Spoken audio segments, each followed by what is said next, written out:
గురుగారు, రోజు మారింది అని చెప్పటానికి మన సంప్రదాయంలో ఆ కాల గణనను ఎలా అనుసరిస్తున్నారు? అర్ధరాత్రి 12 దాటిన తర్వాత రోజు మారిందని మనం అనుకోవచ్చా? నిజమేనమ్మా. ఇప్పుడు మనందరం కూడా పాశ్చాత్య కాలగణన ప్రభావంలో మనం ఉన్నాం.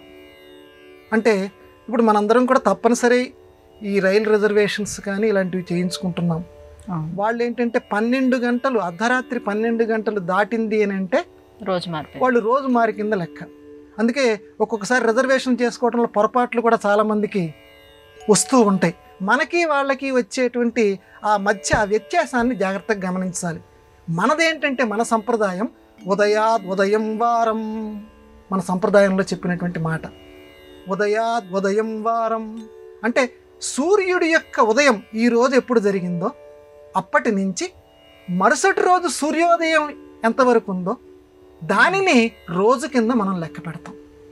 ఇవాళ సూర్యుడు ఉదయించాడు, 6 గంటలకు ఉదయించాడు, 6:15కు ఉదయించాడు, మళ్ళీ మరుసటి రోజు సూర్యుడు ఉదయిస్తాడు కదా, అప్పటి వరకు మనకి రోజు కింద లెక్క.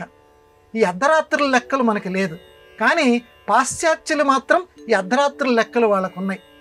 కానీ ఇట్లా ఉండటం వల్ల మనకి ప్రయోజనం ఏంటంటే ఒక రోజు అనేటువంటిది సంపూర్ణంగా మనకి పగలు రాత్రి సంపూర్ణంగా మనకు కలిసిపోయినటువంటి విధానం మన అనాదిగా మన సంస్కృతి సంప్రదాయాల్లో ఉంది. కాబట్టి దాన్నే చాలామంది పాటిస్తుంటారు. పంచాంగణంలో కానివ్వండి, శుభముహూర్త నిర్ణయాల్లో కానివ్వండి, వేరే వేరే విషయాలు ఏదైనా ధర్మశాస్త్ర సంబంధమైనటువంటి విషయాలు చేయాల్సి వచ్చినప్పుడు కానివ్వండి, రోజుని ఈ రకంగా లెక్క పెడతారు. సూర్యోదయం నుంచి మళ్ళీ మరుసటి రోజు సూర్యోదయం వరకే మనకి లెక్క. కానీ వాళ్ళ తిథులు మారుతుంటాయి. తిథులు ఒక్కొక్కసారి ఎక్కువగా వస్తూ ఉంటాయి. కానీ రోజు మాత్రం మన దగ్గర మారదు. రోజు మాత్రం కంపల్సరీగా ఇవాళ ఉదయం సూర్యోదయం నుంచి మళ్ళీ రేపటి సూర్యోదయం వరకే.